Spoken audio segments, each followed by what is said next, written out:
Well, that was annoying. We finished the podcast and realised that the video had shut off after 10 minutes. So if this one isn't good, it's because it was nailed on the one beforehand. It was. You should have seen the other It was one. amazing. It was amazing. There was some real gold nuggets in that one. It actually was really good, but it is what it is, and I'll continue on. So I think we got up to that you're having trouble with indigestion during the pregnancy. Yep. Ooh. Oh, and on that note, thanks Marlo. What was your nutrition like over that period during the pregnancy? Ooh. Oh, it's got a... How was it, Marlo? Speaking of indigestion. Indigestion coming up, perfect timing.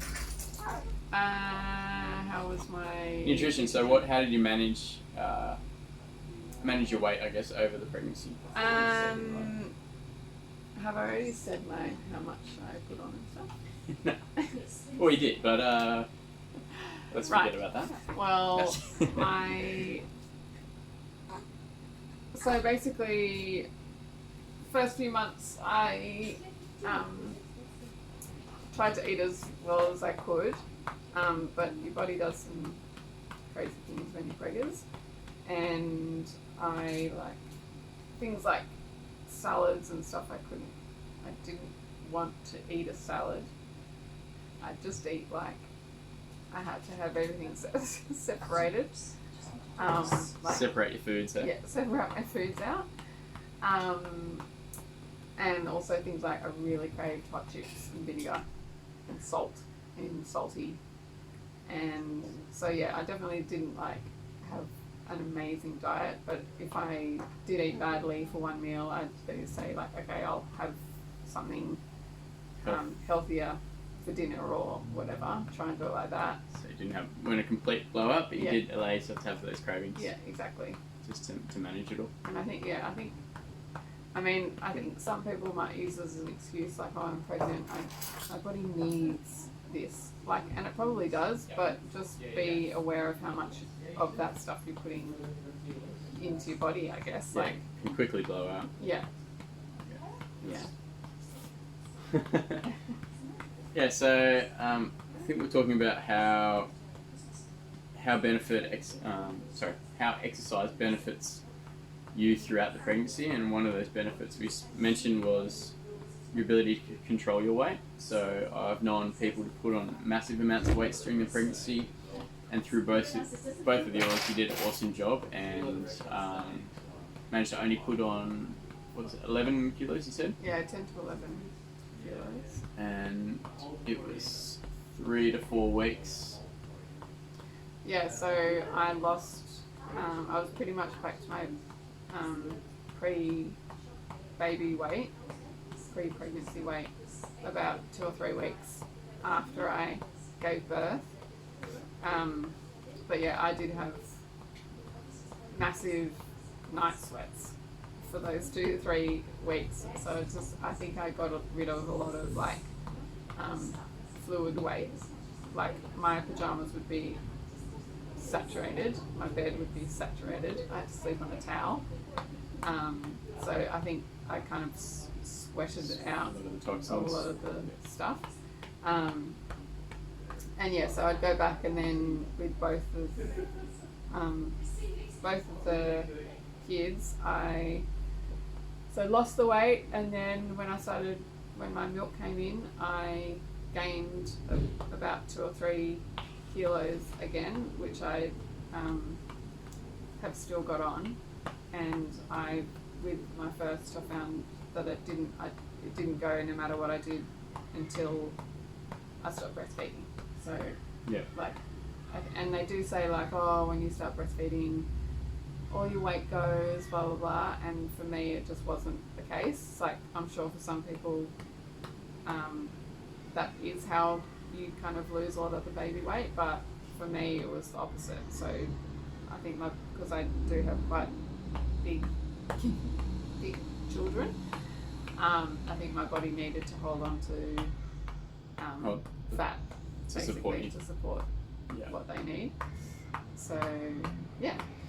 So So I think it's important to, if you are thinking about falling pregnant or are pregnant, to continue to exercise as much as you can. So if you imagine putting on 30 or 40 kilos, or I've heard of people putting on quite a lot of weight over their pregnancies, and the extra stress that can place on the body, just day to day, it makes you like it's very taxing on the body as it is, and to carry extra load when it may not necessarily be necessary,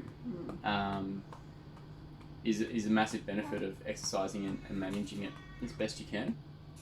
I think 100% right. You mentioned nutrition and the cravings. Just got to deal with that as best as you can. Everyone's again different, and I think overall the whole pregnancy thing, it's important to recognise that everybody is different.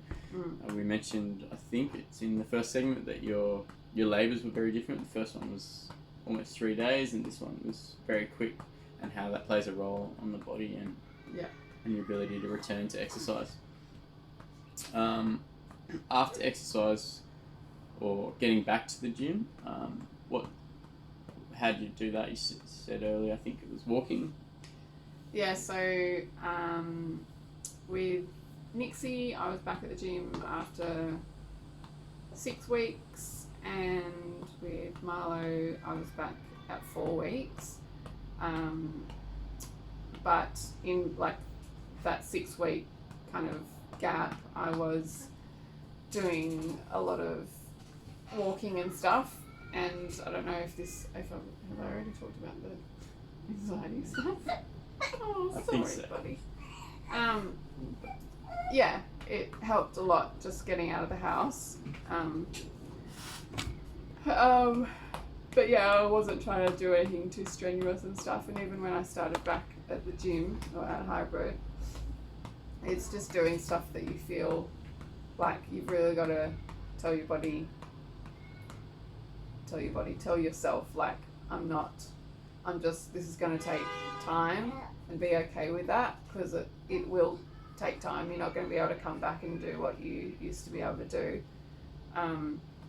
Like, say there was something like rowing or something, it's just a matter of doing that really gradually, just taking it easy. You're not competing with whoever else is at the gym, because they haven't just had a kid and you have, and yeah, you're not going to be keeping up with those people, and you probably won't for a while.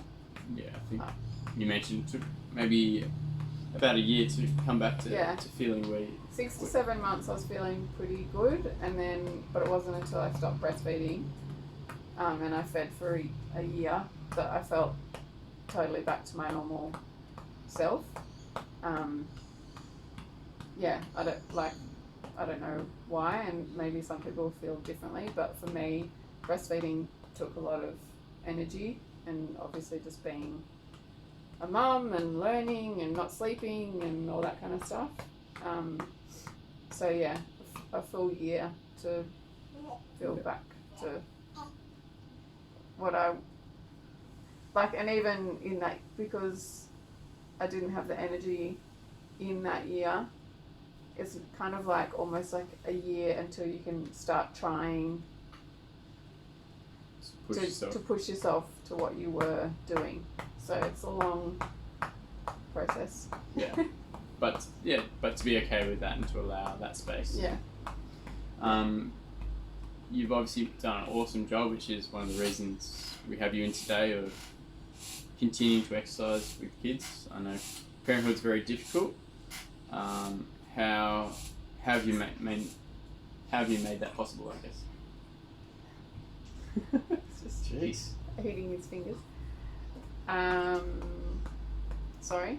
How have you made it possible to continue exercising now with 2 kids? You mentioned before the importance of creating that time. Oh, yeah. Sorry. Before I had Nix, and in the early stages of pregnancy, I kind of made a pact with myself that I would